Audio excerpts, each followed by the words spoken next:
And now, by popular demand, we're going to be doing our classic movie review of Aliens. So let's go to our new set, talk about it. I've heard a rumor that there are some people out there who have not seen Aliens. And if you're one of those people, which I don't know if you lived under a rock or something your whole life, who knows? I don't know. But you shouldn't watch this video because I don't want to spoil this movie for you. Go out, see Aliens, watch it. It's so awesome. So what are you waiting for? Breakfast in bed? And then after you're done watching it, then you can come back and watch my review. As a lady, it's just so great to see such a badass woman in charge. You know, Ellen Ripley is one of the best female characters in science fiction, okay, in movies in general. I think she's such a believable heroine. She's so tough, but also still feminine. She's just perfect. And not only does this movie have one of the greatest heroines of all time, there's more than one woman in the movie. In the Marines, you have Vasquez, who's super tough and doing all these pull-ups. I love her, like, carrying around her giant big dick gun everywhere. I love the pilot. They have a female pilot. She's totally awesome. There's also a female medic. And not to mention the fact that the most badass alien in the movie, in the franchise, is a woman. It's the female, the queen alien. So you can really tell in this movie that James Cameron loves tough-ass chicks. Oh, Vasquez. You're just too bad. And I love her little dude right there. That guy thinks she's so hot. If you notice in the film, like, there's all these, like, little subtle cues where, like, every time she, like, talks shit to someone, he'll always, like, give her a high five, you know, and be like, you're so bad. You know, it's like, you know, they're having crazy, sweaty, masculine sex all the time together. Like, they're so cute. Oh my gosh. And Aliens opens up with some really interesting, like, sci-fi horror concepts. One of them being, you know, Ripley wakes up 57 years later, and everyone she knows is, like, dead or super old. Her own daughter is dead at this point. Like, that's fucking terrifying, okay? Like, that's really disorienting, but she's taking it all in stride. But I think the most horrific thing that goes on is, like, having to deal with bureaucracy when she wakes up, and these assholes being like, you just ruined a ship. And she's like, I just saved the planet, okay? Like, you get one of these fucking aliens down here, and this bullshit that you think is so important is all gonna be gone. All your profits, everyone will all just be fucking dead. And they take her fucking pilot's license away. You know? That's what she's gotta deal with. James Cameron brought it up in an interview about how do you get the hero to go back? How do you get them to go back and deal with this craziness? Because who would go back? Who would deal with a xenomorph ever again? I wouldn't. But he goes through it and he says, you know, eventually, at first they offer her money to go, and then they offer her protection. And then it's really none of those things that get her to go. It's the fact that she is having these nightmares, and she does feel like she needs to go back and confront her fears. And also, you know, if she's there, she can just help them eradicate this business, you know? Because, I mean, I'm sure she thinks to herself, too, all the time, well, what if somebody brings it down here and doesn't take it seriously? You know, somebody's got to be there who knows what the fuck is going on. And that's why she goes back. Another thing that I love about Aliens is all the amazing practical effects. And here is one of them. This is a miniature ship. I saw it at Bob Burns' house. It was like this big, so it's miniature, but it's not that miniature. But it was awesome. It looked great in real life, and it looks great on screen. Another thing to appreciate is the sets. I love the backgrounds in both Alien and Aliens. They're just, like, both so well designed. You know, you really believe all of these things. You believe that you're in the future. I love how boxy everything is in the 80s and geometric and everything. It's like, ah. And here it is, the famous knife trick. Lance Henriksen really did this. He practiced. He had a man teach him how to do this, and he learned. And in this scene, apparently, he had to do this super hungover. It's all in my interview that's coming up, so be sure to check that out. We talk all about the knife trick, and it's just one of the best scenes in the movie. It's so funny. Bill Paxton over there freaking out. And that was also his idea. Originally, he was just supposed to do the knife trick on himself. And Lance came to James Cameron and asked him, well, what if we pulled in, Bill Paxton's hand into it? It just shows that whole synthetic person and real person relationship on board. You never said anything about an android being on board. Why not? I can't remember whether this is in the theatrical version or not, but this scene is like one of my favorite scenes. Ripley's bored and she's like, well, can I help you guys? And Abe Pone's like, well, I don't know, can ya? And she's like, I can drive that fucking loader. So she gets in the loader, she fucking shows them her stuff, and then is like, hey, where do you fucking want it? And they just crack up, they're giggling with how awesome she is, and they're just like, oh, well, you're a fucking awesome bitch, like right over there, like good for you. And just like that, she's earned the respect of these two characters. And earlier in the movie, you find out that Ellen Ripley has a daughter, but who has died of old age in the 57 years that she has been asleep in deep space. So she's been dealing with that loss, but now that she's out back on LV-426, she meets Newt, who ended up becoming like her surrogate daughter. And I just can't really think of a lot of other like science fiction horror movies that have like a really great mother-daughter story incorporated into them. So that's another very feminine element to this movie that I really appreciate.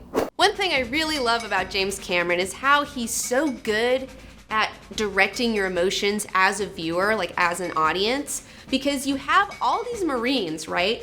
And like they've been through all these mundane missions and they just think that this is gonna be whatever. And they have like all these huge guns and they have all this hubris because they think they're just like so awesome with all these friggin' guns. Don't worry. Me and my squad of ultimate badasses will protect you. But then they finally go up against the xenomorph and they're like immediately like most of their team is taken out. And it's just like all this, all this pomp that they have going on. They're just like a deflated balloon afterwards. They're just like, oh, this was so fucking, this is not what we expected, guys. Fun fact, in this movie, as opposed to the first movie, there's supposed to be like a whole planet full of aliens versus just one, right? So the production company was really concerned about this. And it was like, James Cameron, how are you gonna make this happen? And he's like, look, I can do it with 6 suits. 6 suits, and that's all they had. 6 xenomorph suits, and he makes it look like there are just hundreds of aliens.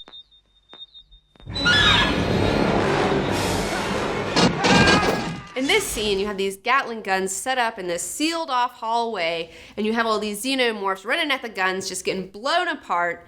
And what I really enjoy about this scene is the fact that you really don't see the aliens getting blown up. There's a couple frames of it, but really you just see the guns going off, and then you see the display showing the bullets going down. And it just creates such a really fun suspense, and it also like makes you use your imagination of like what's going on, because if this had been made now, you'd see them aliens getting blown up the whole time, and it wouldn't be nearly as fun. You're right. One of the biggest reasons why Ripley works, in my opinion, is the casting. Obviously, Sigourney Weaver is so perfect for this. A, she's not like 20 years old. And B, she's not like, she's a very beautiful woman, but she doesn't look like a model. She's not like distractingly beautiful. She's totally believable as a woman who would be able to work on some docks and have a power loader suit going on. It's, it's just so unfortunate because you see all these female characters now and they're just these hot models playing scientists, and you're like, there's no way. So this movie was made before the advent of CGI. It is a practical effects film, and it is just such a shining example of what can be achieved with practical effects. It was made during the height of that era. It's like using some of the best, most ingenious, fun things that these guys have come up with. For example, as I stated earlier, they only had 6 suits to work with. And so every time they do a take, though, with these actors, since there's humans inside of these suits, you get a different take. You get all these different options for editing and things like that. Whereas with CGI, it's already plotted out beforehand. You already have storyboards. You already know exactly how it's gonna look, and then it's done just like that. And there's no room for spontaneity or something fun to come up in the acting. So not only does this movie boast some of the most iconic creature designs, iconic heroes, you also have these really iconic cars. Like, this vehicle is so good, and even the pulse rifle is arguably one of like the most iconic weapons in science fiction, in my opinion at least. Our miniature, which was roughly 5 feet long, the only way we could get it to go fast enough was to actually build the set as a downhill slope. So the cameraman was ahead of it as it was going down the hill, and it was coming at him, and he was rolling backwards with gravity on a dolly. Well, that's great. That's just fucking great, man. Now what the fuck are we supposed to do? We're some real pretty shit now, man. And Bill Paxton's character is just super pivotal because he adds that human element, like he adds the element of like the audience where like he's like freaking out, you know, he's like cannot hold it together, just like any one of us if we're in this situation would be freaking out. The character of Hudson starts out with all this bravado and he's just telling everyone how badass he is, and then when shit gets real he has this like panic attack in the middle of the movie, just freaking out, can't handle it. This can't be happening, man. This isn't happening. But at the very end of the movie, he does redeem himself. He pulls himself together. He kills a face hugger. He kills a whole bunch of aliens before he's dragged down into the floor, which is like one of the best, most epic deaths, I think, in the movies. He's a very important character that I don't feel like people understand or appreciate how he just like makes like so much of this movie. Like he just makes it so much better. He gives such good texture to this group of characters. And in the third act, it kind of starts its own little mini movie of now it's just Ripley and the aliens, you know, and she's got to go back and get Newt. Because just like in the first one where she goes back for the cat, this time she goes back for the little girl. And as we stated earlier, she's already lost one daughter. She is not losing her surrogate daughter, okay? That's not happening. Ripley! And in this scene, here she is, finally making her appearance. The Queen Alien. So awesome. In an interview, James Cameron was talking about how he wanted the regular xenomorphs to kind of just look regular, like humanoid, whereas the Queen has got to be something else entirely, you know. And he said that James Cameron sketched this, and this is pretty much what he sketched, like his first sketch of what he wanted the Queen Alien to look like. Another thing that this movie is famous for is its double ending.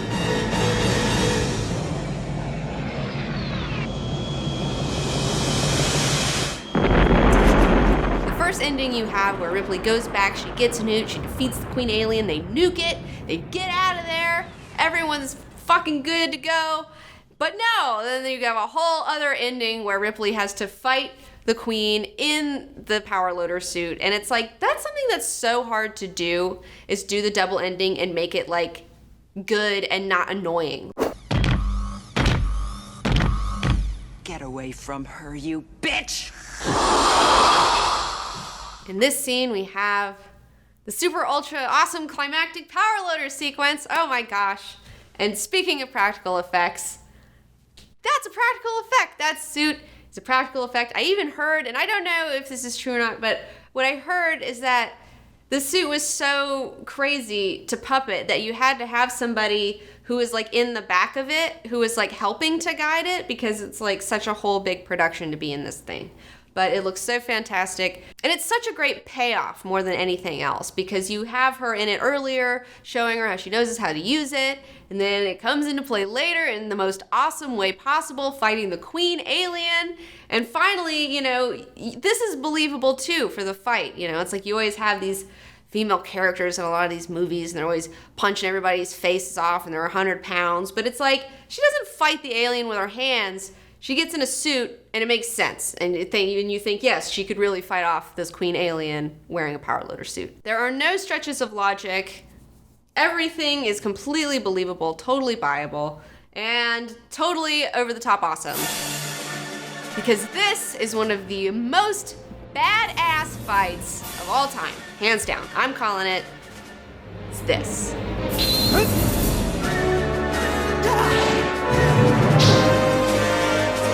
Talking about aliens today? Well, it's because this is just such a perfect movie. It's such a good, perfect, solid movie in line like every level. It's got everything going on for it, okay? You have solid screenwriting, solid directing, solid acting, solid effects, all around.